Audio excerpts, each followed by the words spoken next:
રાજપીપળાથી અમદાવાદના નિકોલમાં આવેલી જાનને ફૂડ પોઈઝનિંગની અસર થતા અફરાતફરી મચી ગઈ છે।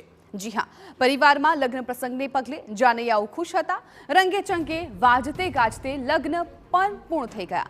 નિકોલની વિશાલા લેન્ડમાર્ક હોટેલમાં જમણવાર પણ પૂર્ણ થઈ ગયું, પરંતુ જમણવાર બાદ જે થયું તે અકલ્પનીય હતું। કન્યાને લઈને હર્ષા ઘેલા જાનૈયાઓ પરત ફરી રહ્યા હતા।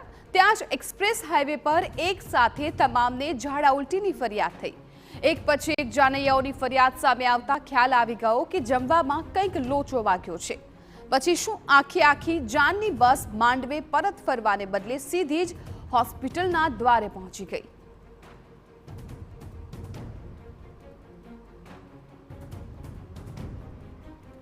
હોસ્પિટલમાં એમ્બ્યુલન્સના બદલે જાનની બસ આવી ચડતા સ્ટાફ પણ આશ્ચર્યમાં મુકાઈ ગયો। લગ્નના કપડામાં સજ્જ મહિલા અને પુરુષો, યુવક અને યુવતીઓને જોઈને સ્ટાફ પણ બે ઘડી વિચારતો થયો। ઘટનાની જાણ થતાં જ હોસ્પિટલના સ્ટાફે યુદ્ધના ધોરણે સારવાર શરૂ કરી, તો કન્યા પક્ષના મહેમાનો પણ ફૂડ પોઈઝનિંગનો શિકાર બન્યા। જુઓ આપની ટીવી સ્ક્રીન પરની આ બંને તસવીર।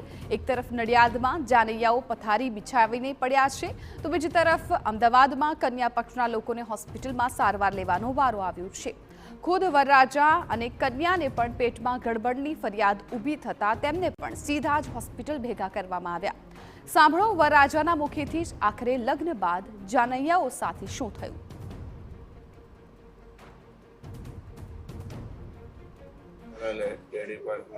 ભોજન આરોગ્યું હતું અને એના પછી 1 કલાક પછી અમને જે ફૂડ પોઈઝન થયું હતું, વોમિટિંગ અને ડાયરિયા થયા હતા। અત્યાર સુધી બહુ બધાની હાલત ખરાબ થઈ ગઈ હતી। જેમાં 13 થી 14 મને હાલમાં વોમિટ થઈ ગયેલી અને રાત્રે અમે 1 વાગે એડમિટ થયા હતા।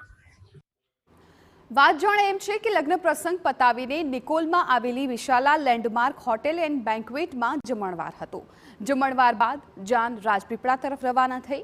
કન્યા પક્ષના લોકો પણ પોતાના કામે લાગ્યા। જો કે 1 કલાક બાદ તમામને ફૂડ પોઈઝનિંગની અસર થતાં ઝાડા ઉલટી શરૂ થઈ ગયા।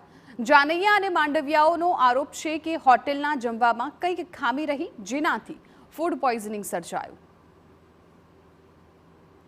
મારી બસમાં જ્યારે વચ્ચે ટોલ નાકો પસાર કરીને એક્સપ્રેસ હાઈવે પર ચડીને તો ત્યાંથી જ બધાને ઝાડા અને ઉલટી શરૂ થઈ ગયા।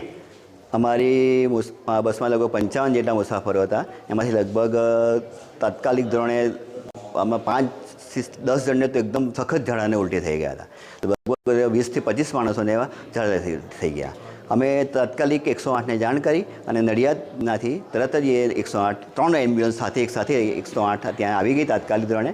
હવે પછી બધાને જ અમે ગાડી નડિયાદ સિવિલ હોસ્પિટલ લઈ આવ્યા છે અને અત્યારે દાખલ કર્યા છે અને તમામને સારી રીતે ટ્રીટમેન્ટ ચાલુ થઈ ગઈ છે, બધા સ્ટેબલ છે। અમદાવાદથી મેરેજ અટેન્ડ કરીને આ લક્ઝરી બસ નીકળી હતી અને રાજપીપળા પાછળ રિટર્ન જતી હતી, તો નડિયાદ પાસે જે આપણો ડાકોર એક્ઝિટ છે ત્યાં આગળ બસ લક્ઝરી બસના આખાને ડિહાઇડ્રેશન થયું છે, ફૂડ પોઈઝનિંગ થયું છે। તો લગભગ લક્ઝરીમાં 90% લોકોને 30 થી 35 આશરે લોકોને ફૂડ પોઈઝનિંગ થયું છે, જેને ઝાડા ઉલટી થઈ ગઈ છે।